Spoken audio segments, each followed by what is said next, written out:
Hello and welcome to Sonder. My name is Maggie and I am a knitter, sewist, bibliophile, and new doctor living here in Denver, Colorado. How are you? Welcome. It is a beautiful 65-degree sunny spring day here in Denver, Colorado, and it's bringing me so much peace and joy, which is much needed. For those of you who are joining us here, I just mentioned that I am a new doctor, so I am in my first year of residency here in Denver, Colorado, and actually in the last month of my first year, which is crazy. It's both. I feel like all of us have gone through this very bizarre thing in the last year where it has moved both incredibly fast and incredibly slow, and at times feels as though it just won't, that time won't keep moving and will only stand still. And then other times where you look back and are like, I can't believe it's the end of May. Like, that's insane. But it's been a hard year for all of us, and it's crazy to have started my medical education during a worldwide pandemic, and crazy to spend the last month of that where I am, kind of seeing the sickest patients and still taking care of patients with COVID. So right now I am working in the Medical Intensive Care Unit, or MICU, and I'll be there for the next month. I've been there only for the last few days, but essentially in the United States, this is kind of the height of where you can go, of what care you can get. And so we're taking care of the sickest patients in the hospital, and really because I'm at the University Hospital, which is a really large academic center that gets patients from all over. It's the sickest patients really in this part of the country. So I take care of, right now I have patients from New Mexico and South Dakota and Montana and Utah, really patients from kind of all over this part of the American West. And it's a really interesting place to be. You know, I think that as a doctor working in the intensive care unit, we're really meeting patients and their families at the worst time in their life. The worst thing that they will ever go through is what we're helping them through. And for me, it can be really challenging because I really care about my patients and their families and want to help and want to make them feel better. And I think in some ways I can really do that. And we've already had amazing successes. In the last week, we extubated, meaning we took out the breathing tube from 2 different people who were breathing on their own and were getting better. And it's such a privilege to be able to be there with patients through that. But we've also had patients who, you know, I've had to explain to their loved ones that they're dying. And it's been really hard, but also a privilege to be able to hold their hand and explain to them in a compassionate and comforting and warm way what's happening. You know, it's hard to give bad news, but I hope that I can do it with some level of compassion and understanding and mutual respect and kindness that makes the decisions that people have to make and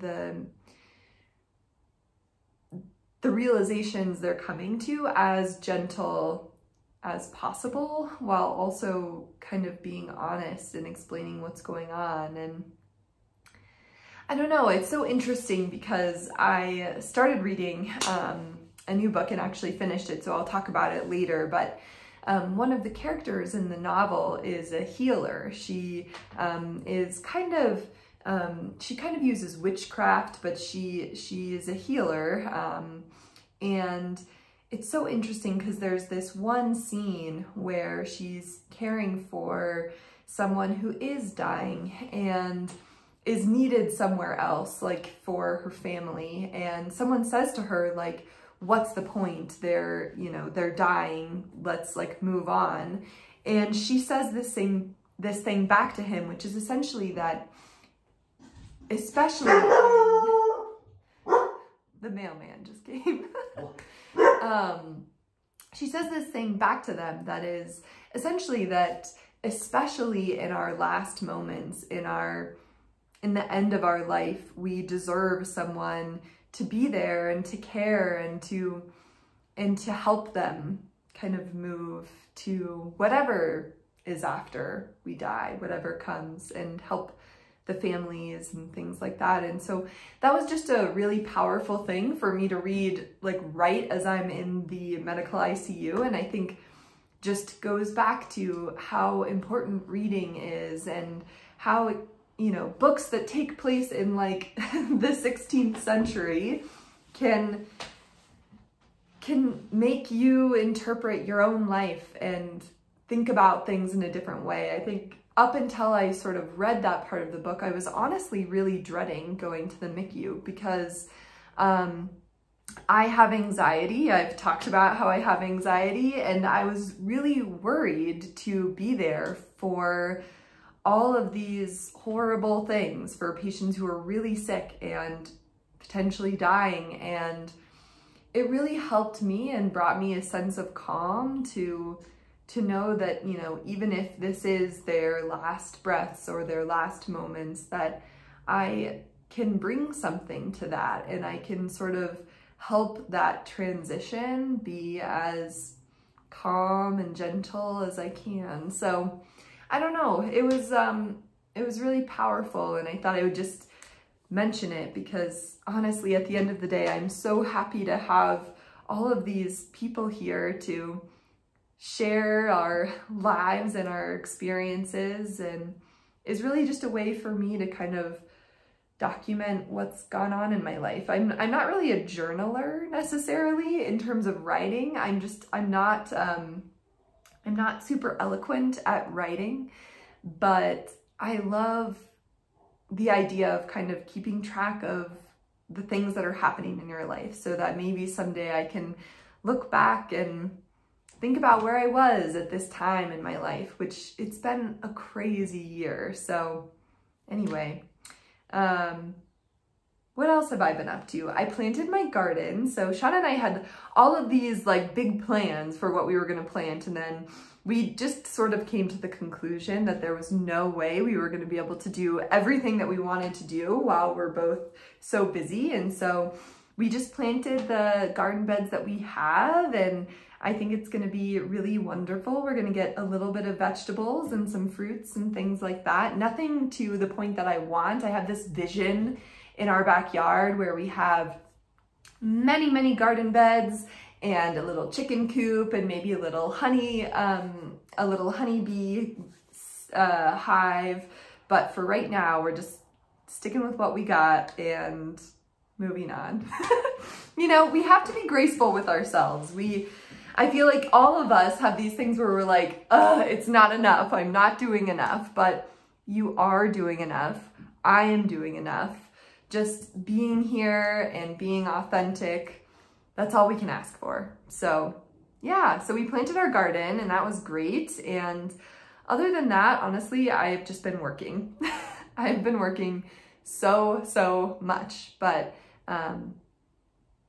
it's been good. I've already learned so much, and I've already connected with so many just beautiful people. So with that, I'll move on to some crafting talk. Right now, I am wearing my Ranunculus by Knit Cafe Midori. I'll just stand up so you can see it. I don't know how long I'll actually be able to wear it because it's so funny. I was talking to my husband. He was like, it seems so light. And I was like, it is so light, but it is so warm. Like the mohair, oh my God, it makes it like, even though it's super, super light, it's incredibly warm, which is amazing. And I will love for the summer, but for right now, is a little much. But anyway, I really love this. I showed it off as a finished object at the last podcast,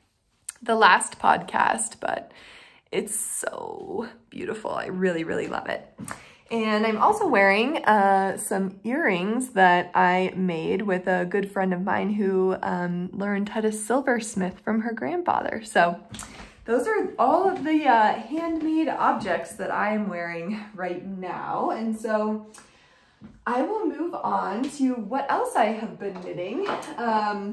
Right now I have one, I would say, more complicated project on the needles, and the rest of them are all soothing, easy knits because my brain just can't right now. Like I want to work on something like complicated lace summer tops.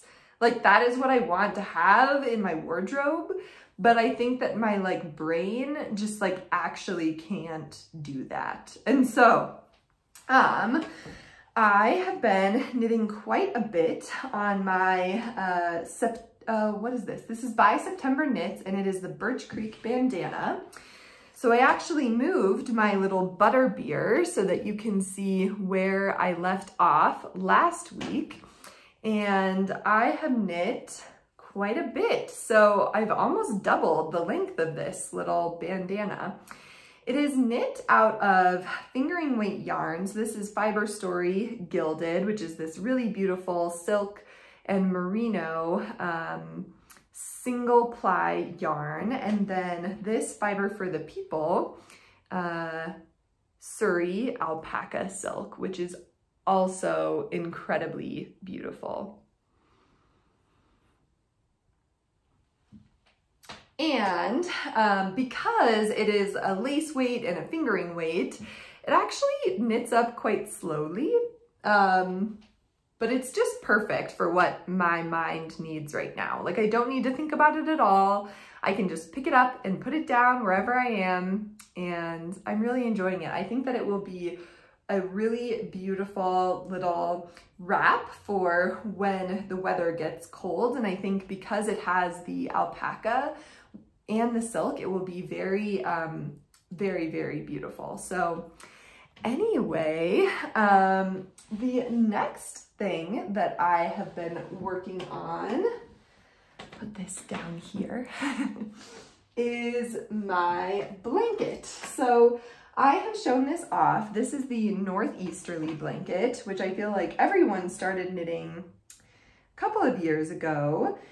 And I picked this up again for a couple of different reasons. One is exactly what I just said, that I needed something that was just easy and quick, and I didn't have to think about, and I didn't have to read a pattern.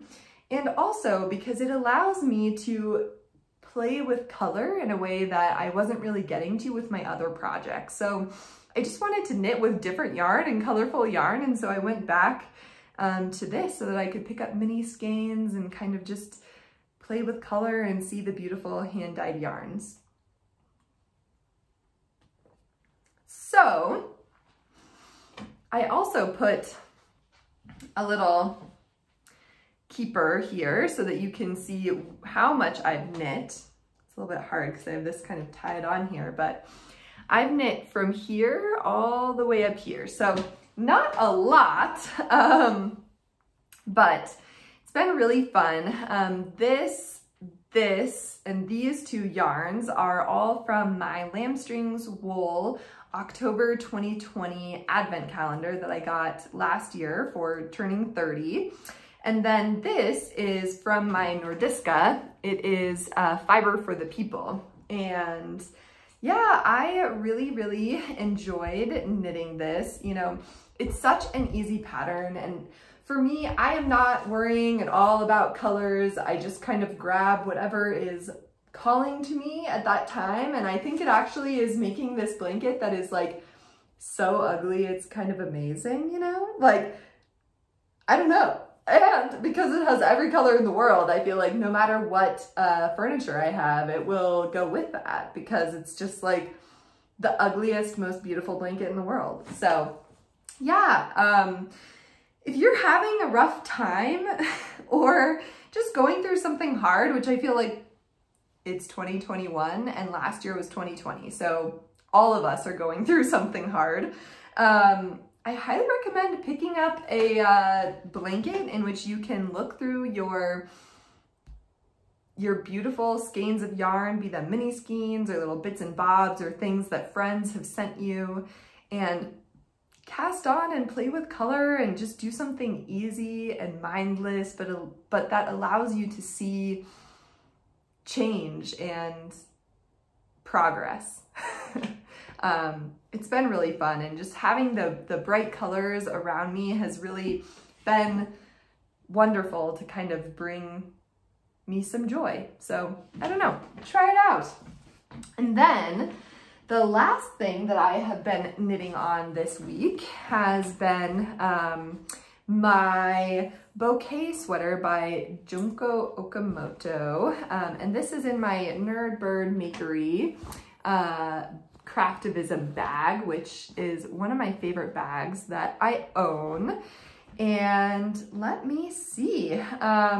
This is a sweater that is incredible, but that is on way too small of needles and also is very complex. And so it's taking me quite a while, but I don't remember where I was exactly the last time you saw this, but I have made quite a bit of progress on this first chart. So let me just bring this closer so you can really see.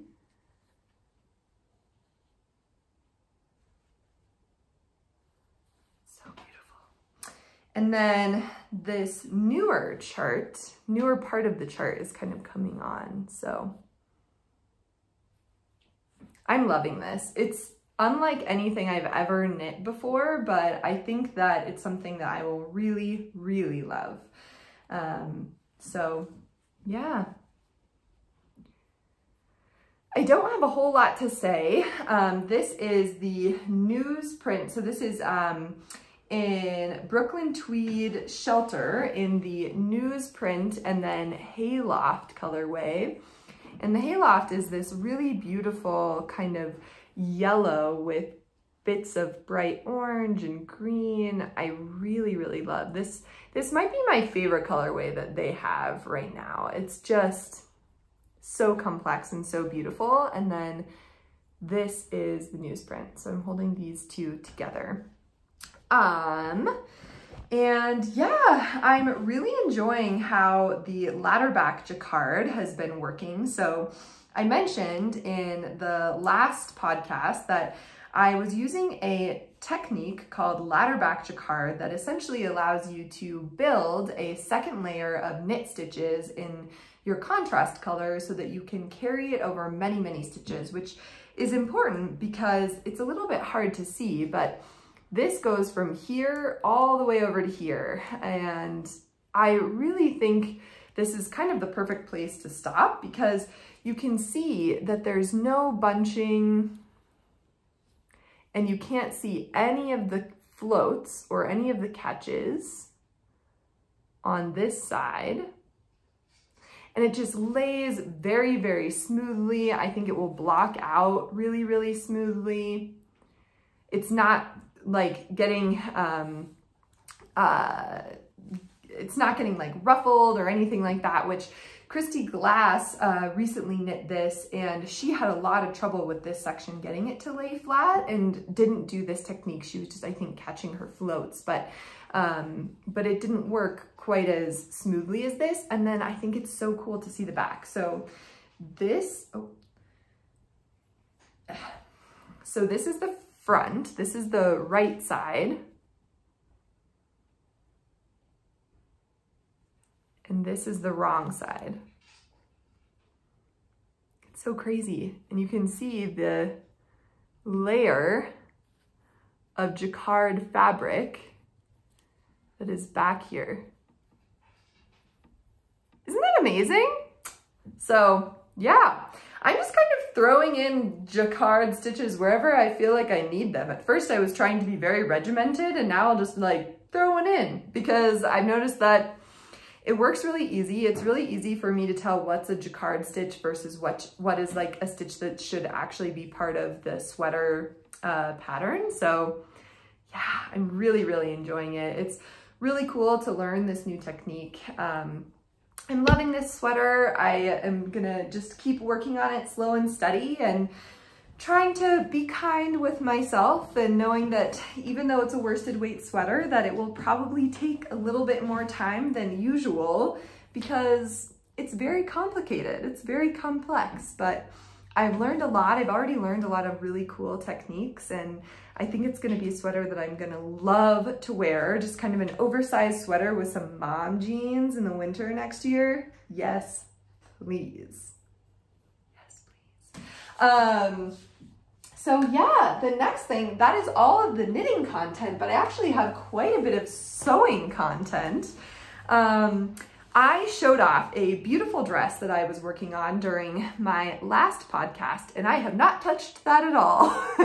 I was like, oh, I'll get it done by the next podcast. Haha. I don't know why I say stuff like that, because it's the second that I say, oh, I'll have this done or I'll work on this, my mind doesn't want to work on that and wants to only work on something else. So I got really, really excited about doing some quilting and making some project bags for you guys and for me so that we can have some matching project bags. So I think I'm going to be able to make 4 bags total. So 3 for you guys and 1 for me.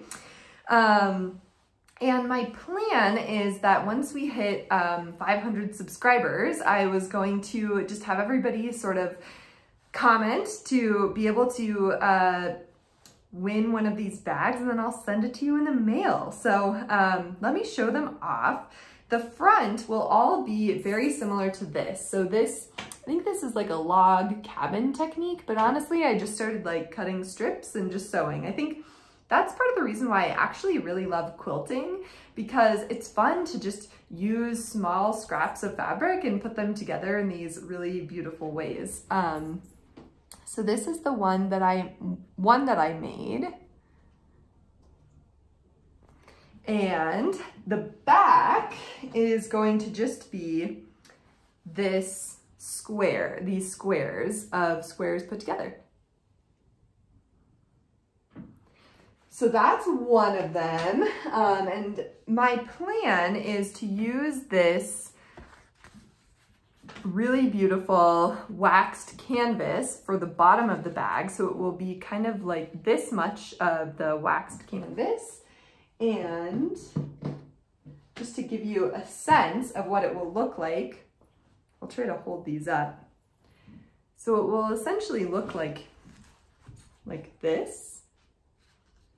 I don't know why I'm trying to do this, but it will be this, and then I usually do a drawstring at the top. So I'll add a drawstring to the top, and this is a really beautiful, really sturdy fabric, and so I like putting them at the bottom of the bags because it's water resistant and really sturdy. So I made this one, and then I'll just show you all of the others that I made.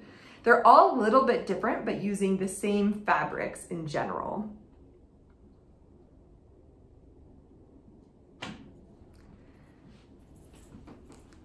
don't know how to set these down.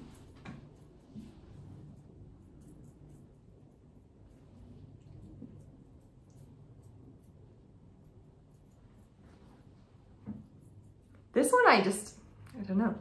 All the other ones but this one are random, but I just kind of wanted to see what it would be like to make a design on the back.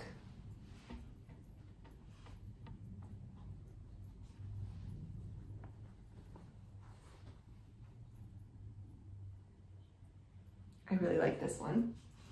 I like them all. I don't know, it's so fun. I was just kind of like doing whatever made me excited and brought me joy, and so when you guys get these, know that so much soothing crafting time and joy has gone into them. I feel like they're so like old grandma-y, and I'm obsessed. So yeah, I have sewn up all of these and I'm super excited about finishing them. I actually ran out of backing. So the front, the tops of them, I usually put some backing on the back just because this kind of fabric doesn't give a lot of structure, but so this one has backing and I feel like you can kind of see that it's a little bit more sturdy, where this one doesn't have any, and you can see how it just kind of is much more flimsy. And so project bags should be really sturdy. And so I'm needing to go to the craft store to get a little bit more of the interfacing to make them stronger. But I'm really excited to make them for all of us and have some matching project bags with you guys. So that'll be fun. That is all of the crafting chat that I have for today. So I'm just going to move on to chatting about what I've been reading. All right, so reading talk. I have been reading so much and it has been giving me so much joy. Since we last talked, I had finished reading 2 books. However, before the last podcast, I realized that I had read 2 books that I didn't talk about at all. And so I'll talk about them really briefly, but I won't spend too much time on them because truthfully, they weren't stellar. They were like fine. So the first book I read was the Bromance book club, and it was fun. I will say that the thing that I really liked about this book was the fact that the main male protagonist was a baseball player, which for me was awesome. For those of you who don't know, am a huge fan of baseball. I really love baseball and always have. So that was just like a fun thing where I've never really read a book about a baseball player. And this is essentially about a man who, his wife and him have kind of fallen out of, not love, they still clearly love each other, but they just aren't treating each other very well. And his wife ultimately wants a divorce. She can't deal with this anymore. She's like lost who she is, and her whole life has kind of become centered around his career in professional baseball. And it's just not what she wanted. And so he, in an effort to try to avoid losing her, joins a book club with a bunch of sort of like important men in Nashville to read romance books and use the books to learn more about the women in their lives and how to be romantic. And it was actually like super cute. I gave it a 3 out of 5, which for romance for me is pretty good. It means that like I enjoyed it. It was fun. It wasn't like stellar and amazing. It wasn't like the best thing I've ever read, but it brought me a lot of joy and it's just fun. So yeah, I really enjoyed that. And then the other book that I read that I hadn't mentioned is Every Vow You Break, I believe. And that is a thriller that follows these 2 people who have gone to a honeymoon on this like remote island, and crazy things start happening. And I will not say anything more than that because I do think that thrillers, the best way to experience a thriller is like blind. Like I truly think the best way is to just like go in and be like, I wonder what this is all about.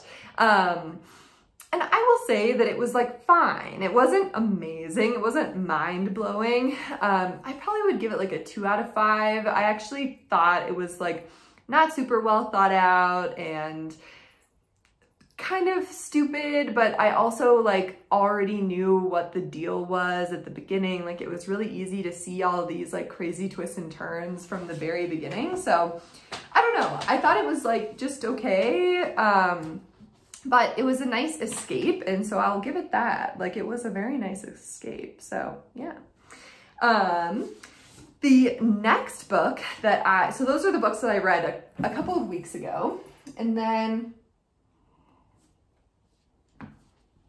the next books I have finished, so I finished reading Hamnet by Maggie O'Farrell, and this is actually the book that I was talking about, where there was a healer who was like taking care of a very sick man and said that thing that really resonated with me. But essentially, this book is about Shakespeare's family and Shakespeare's son, who died at a very young age of the plague, which I don't think there's any actual evidence that what his son died of, but he died during the Black Plague in England. And so the author kind of made a story about, you know, how this could have happened and about Shakespeare's family. And it was really beautiful. It's so interesting because it doesn't really focus much on Shakespeare. The fact that he is William Shakespeare is actually kind of an unimportant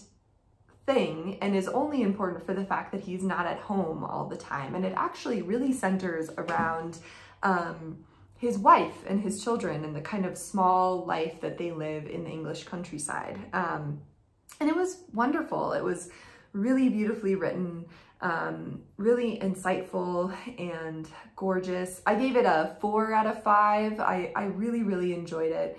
I thought it was very lyrical and easy to kind of get lost in the lyricism of the writing itself. And so it's really, I will say, a character-driven novel. It's a novel about Agnes, who is this kind of like magical, ethereal healer, and her children and the life that they lead, and the beautiful love that is between William and Agnes. However, the hardships that they go through when something unimaginable happens to them. And I thought it was just subtle and beautiful. It was breathtaking.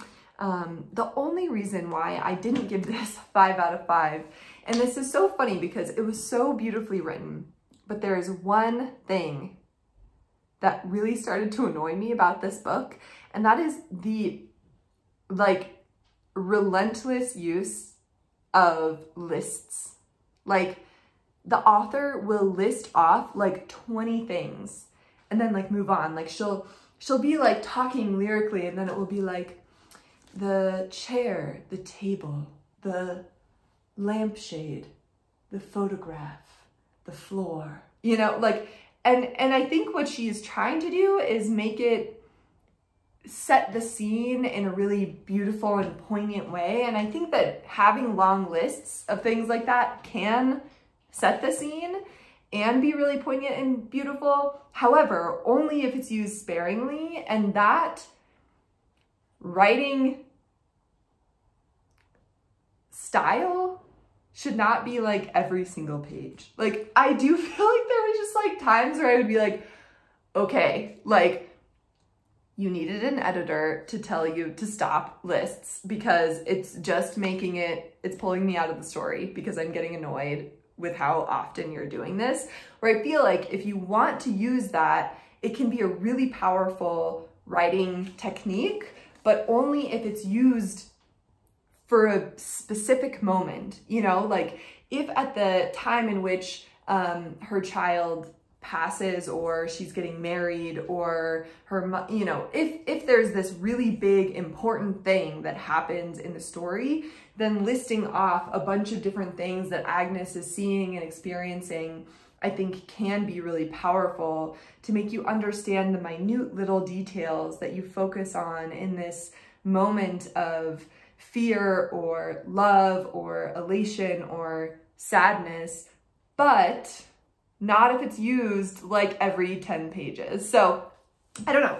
That is my only critique, and that is why like I couldn't give this a 5 out of 5. I was like going back and forth between a 3 out of 5 and a 4 out of 5, and I think I ended on like a 4 out of 5 because it was so beautiful and really lyrical, but that really drew me out of the story. So I feel like if she just had like an editor that could have just like reared her back a little bit, I think it would have been even better. But it was still amazing. And like, who am I to give it critique of anyone's writing, because like, I'm not a writer. I'm not good at that. I can't do this. I can't like come up with this world and write this beautiful novel. So I feel a little weird saying that, but I'm just trying to be honest here and give you my honest opinion. So this is really beautiful.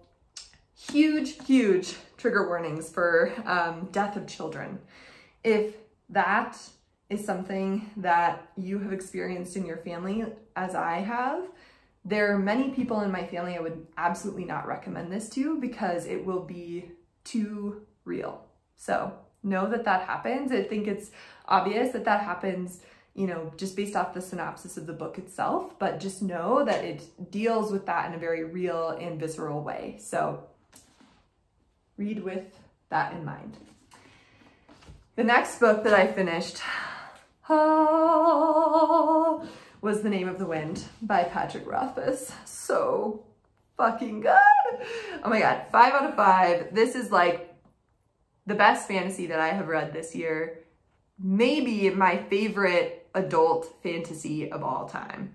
Like, I cannot wait to read the next book. It was so good.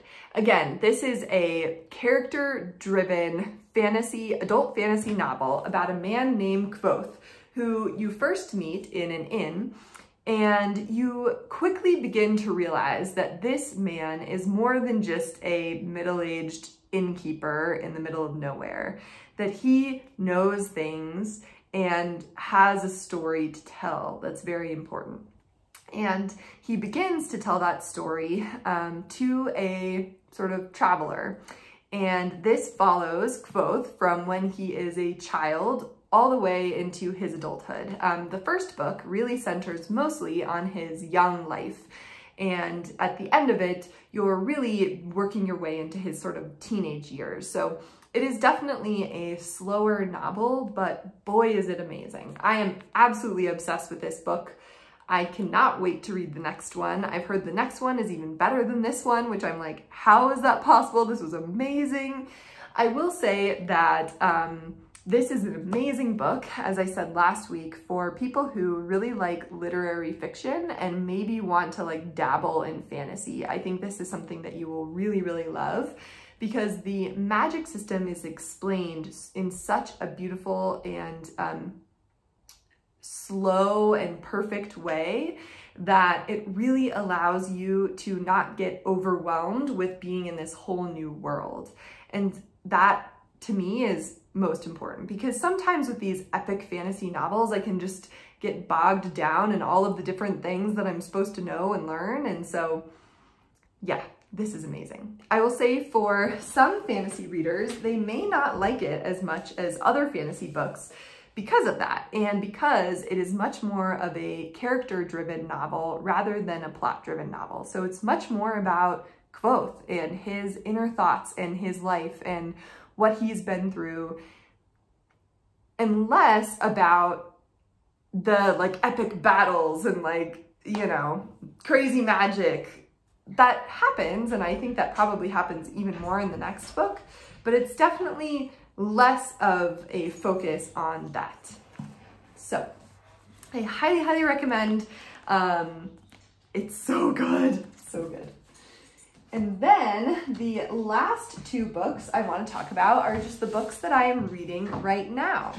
So the first book, which I will just mention very briefly, so I talked in my last episode about She Who Must Not Be Named, and how I really don't stand by the author of this series. However, that this series has gotten me through a lot and is continuing to get me through a lot. So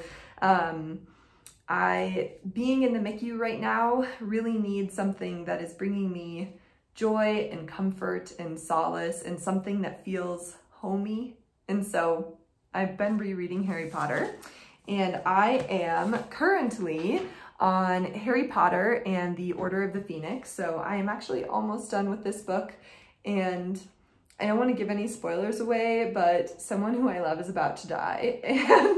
But it's also interesting, like, I know it's coming, and so it won't take me by such horrible surprise, you know, like, And even if I don't want to read that chapter, I know it's coming, I can just skip ahead, you know? Like, I feel like these books are just very safe. They're a safe place for me. So I'm reading Harry Potter and the Order of the Phoenix.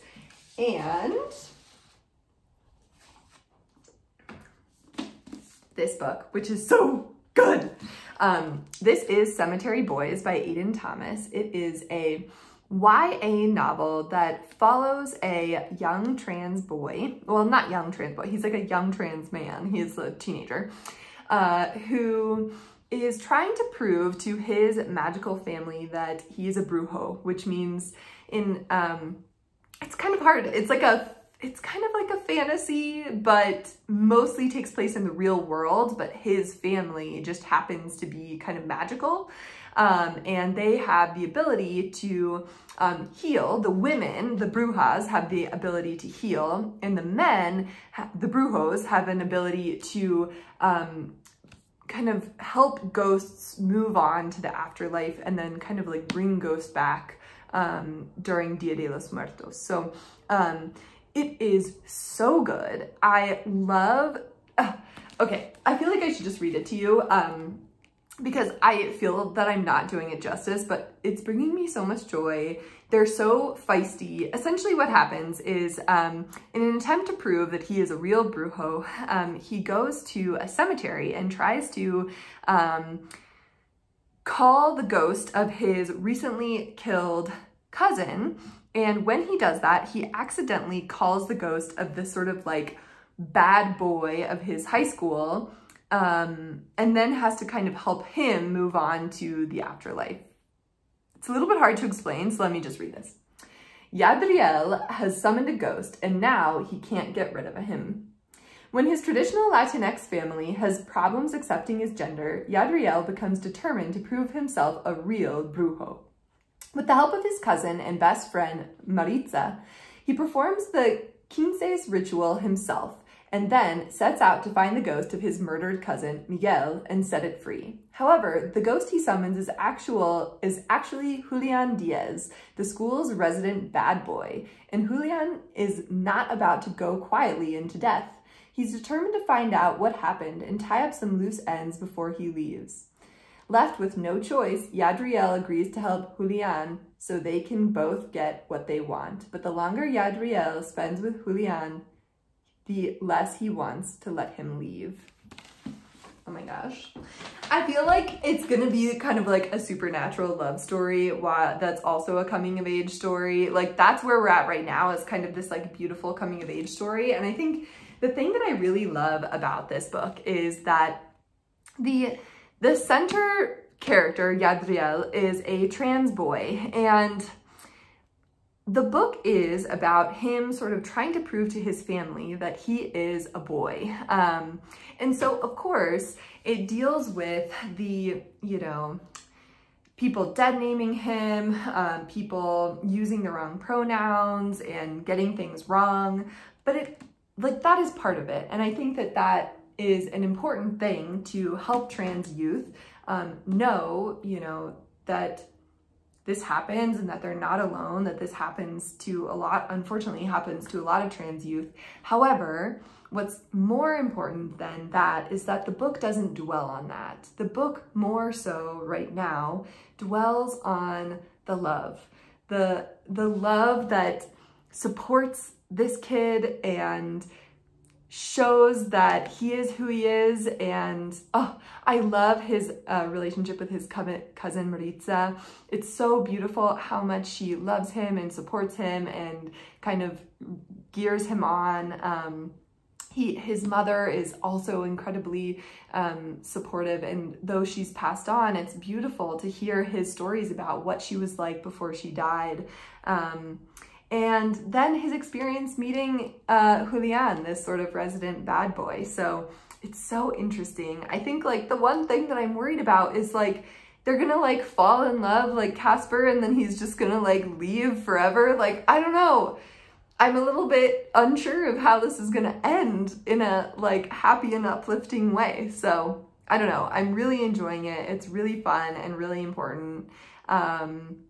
And yeah, I would highly recommend it if you have any teenagers in your life, or if you're wanting to read a sort of like fun, supernatural love story, I'm assuming, with a diverse set of characters. So I'm really enjoying this. I'm about halfway through, and so yeah, can't wait to see what happens. I have no idea what to expect. So highly recommend though, it's so good. And Pride Month is June, so yeah, it's a great option.